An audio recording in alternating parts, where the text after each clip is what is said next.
No, not the shot of the match, not the shot of the tournament, perhaps the shot of the year. Oh, and doesn't he like that?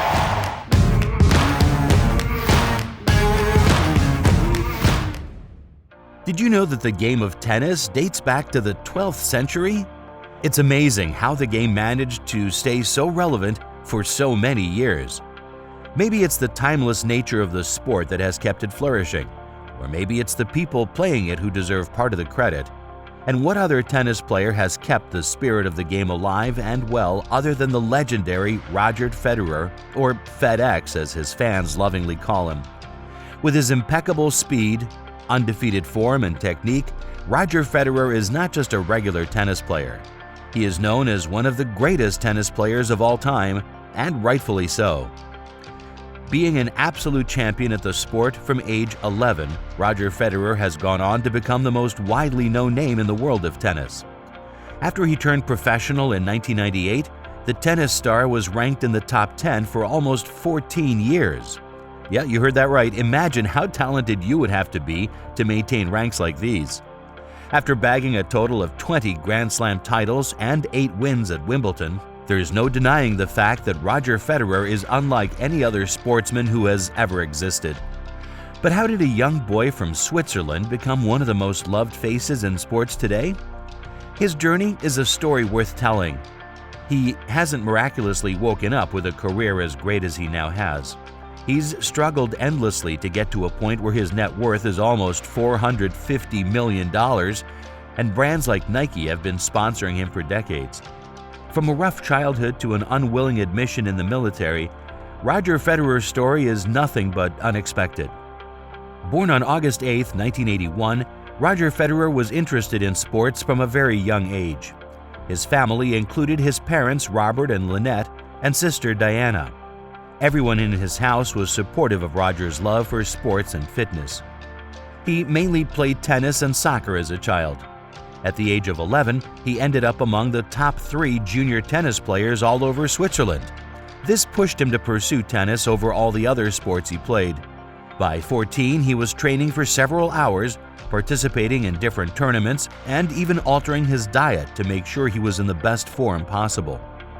All of this paid off at a young age. Federer became the national junior champion in Switzerland and won a chance to train in the National Swiss Tennis Center, something most young tennis players can only dream of. Not only that, but he also went on to win the junior Wimbledon title at the age of 18. Everyone who was even vaguely interested in tennis knew that Roger Federer was someone to watch out for. But tennis wasn't all there was to Roger's life.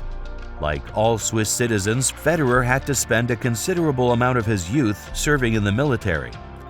However, the situation wasn't Roger's ideal career path, so he never really stopped pursuing tennis as a profession. In 1988, he made his professional debut, where he sadly ended up losing his first ever match. However, this did not dampen the young man's spirits. His determination and skill paid off when he finally entered the top 100 ranking for the first time in 1999. In the future, Federer would go on to become a regular member of the list. In 2003, Roger became the first Swiss man to have ever won a Grand Slam title at Wimbledon. He went on to win Wimbledon consecutively in 2004 and 2005 as well, along with his first ever US Open. All of this earned Federer the #1 rank right at the start of 2005. Not only that, but he was also named Laurea's World Sportsman of the Year 2005 through 2008. Thanks very much. Wow, I'm very, very honored to receive this award tonight from you too, Your Majesty. Also, it's a big honor for me to stand here in front of you and in front of all of you. It's a dream come true, of course, to receive this award. I've received many over the years, but this one is the one. But somehow the year 2007 didn't prove to be quite fruitful for Federer. Because of his immense success, the media had over-exaggerated Roger's rivalries with a couple of his contemporary opponents. The most famous one was between Federer and a Spanish player, Rafael Nadal. The opponents have played 40 matches, each one hyped up more than the last because of the seething tension between the two champions on the field. However, all of this is largely false reporting, and honestly pretty funny because the duo is quite friendly in real life. Do you know what you're going to give me for Christmas yet? You know what? I'm gonna come to Switzerland and play an exhibition match for your foundation. Besides these silly rivalries, everything seemed to be going pretty well for the tennis player. He was signing new brand deals every day, winning matches, and breaking records. But in 2014, things started going a little south. He lost a considerable number of important matches. His new seasons were opening on disappointing notes, and he didn't seem to be winning any titles at all. What's more is that during 2016, Federer also had to deal with some serious knee and back surgeries. As much as he wanted to go back to the game, he couldn't until he had fully recovered. Many analysts believe that the star wouldn't come back from this streak of defeats and surgeries. And I made a very simple movement, turned back, heard a click in my knee, went to the zoo, and my leg was swollen, and I came back and had an MRI done in Switzerland. Then saw the doctor right after the MRI, and he said I had to have surgery on Tuesday. So I did that in Switzerland, and here I am 7 weeks and a few days later. So I'm very happy how it went, but clearly I was very sad. But Federer's never been one to back down from challenges. The sportsman's 2017 comeback once again proved that he was the reigning king of tennis. He quickly earned back his #1 ranking by defeating Rafael Nadal and winning the Australian Open. In 2017, I came back so strong I couldn't believe it myself. At the age of 35, he also became the oldest champion of the tournament in the era. After that, it has been smooth sailing for Federer. He went on to win the Australian Open once again in 2018. This fateful win earned him his 20th Grand Slam title, a record that has never been reached in the history of tennis. It was an emotional moment for both Roger and his fans. To break such a record after going through what was considered the weakest point in his career was truly something to go down in history. Of course, winning is just an absolute dream come true. The fairy tale continues for us, for me. After the great year I had last year, it's incredible. Because of his perfect record, he was being compared to tennis legends such as Marcelo Rios, someone Federer had looked up to as a young child. Things seem to have come full circle for Federer. But Roger's nowhere near done yet. He has no plans to retire, and this was evident when he returned to the French Open in 2019. As of today, Roger Federer has a grand total of 1,200 match wins under his belt. According to Tennis.com, he is the greatest male player to have existed in the Open era, and we don't disagree.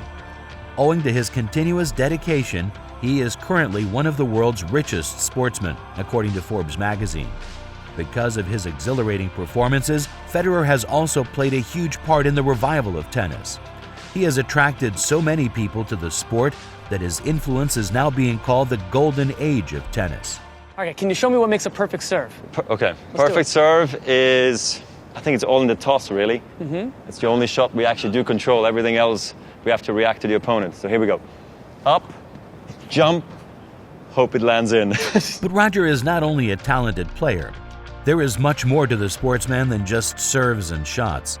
He's also an active advocate for several social causes. He has established the Roger Federer Foundation, a charity which helps children living in underprivileged countries gain access to education, health, and sports. In addition to that, the player is a UNICEF Goodwill Ambassador as well, who often participates in fundraising campaigns for developing countries. Currently, the tennis star is living his life with his wife Mirka and their 4 children in Bottmingen, Switzerland. Roger Federer is not merely a sportsman, but he is an inspiration for countless kids who dream to make it big one day. Despite having no formal training in the beginning, the young legend managed to find his way to the top. It goes without saying that his journey has demanded many sacrifices from him. He went from being a brash amateur player who would get angry at the smallest of defeats to someone who has managed to look all sorts of adversity straight in the eye. The heights that Federer has reached are no joke. Sportsmen as swift, calm, and talented as him aren't born. They are created through undying hard work and persistence. I think we can all agree we're glad we're alive to see Roger Federer turn his disadvantages into his superpowers and impact the world. And yeah, you guys, you fill the stadiums, you make me nervous, you make me go out and practice. And just like to thank you for everything.